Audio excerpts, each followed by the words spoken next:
এসব কি হচ্ছে বিনোদন দুনিয়াতে? একের পর এক আত্মহত্যার খবর কেন সামনে আসছে? সম্প্রতি ছাদ থেকে পড়ে মারা গেছেন বাংলা ছবির পরিচালক অনীক দত্ত।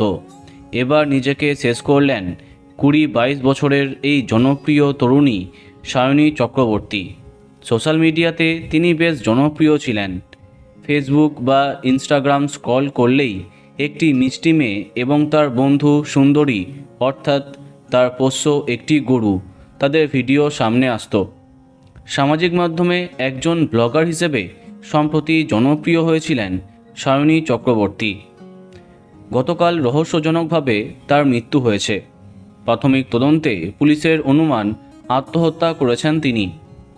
এদিন সামাজিক মাধ্যমে অভিনেত্রী শ্রুতি দাস এই ছবি শেয়ার করে ক্যাপশন দিয়েছেন, হতাশায় থাকলে দয়া করে কথা বলুন, শেয়ার করুন, কিন্তু এইভাবে নিজেকে শেষ করবেন না। পরিবার সূত্রে জানা গেছে, সম্প্রতি গ্র্যাজুয়েশন সম্পূর্ণ হয়েছিল সায়নী চক্রবর্তীর। বেশ খুশি হয়েছিলেন তিনি। সামাজিক মাধ্যমে কিছু ছবিও পোস্ট করেছিলেন। কিন্তু এর মধ্যে কেন এই সব কিছু হলো তা বুঝতে পারছেন না কেউ। জানা যাচ্ছে, বেশ কদিন ধরে প্রেম ঘটিত কোনো কারণে মানসিক অবসাদে ছিলেন সায়নী। সেই সম্পর্কে টানাপোড়েনের জন্যই কি এমন সিদ্ধান্ত, তা খতিয়ে দেখছে পুলিশ। বন্ধুরা, ভিডিওটি এইটুকুই। বাংলা বিনোদনের অন্যান্য খবর পেতে সাবস্ক্রাইব কারেন্ট বস। ধন্যবাদ।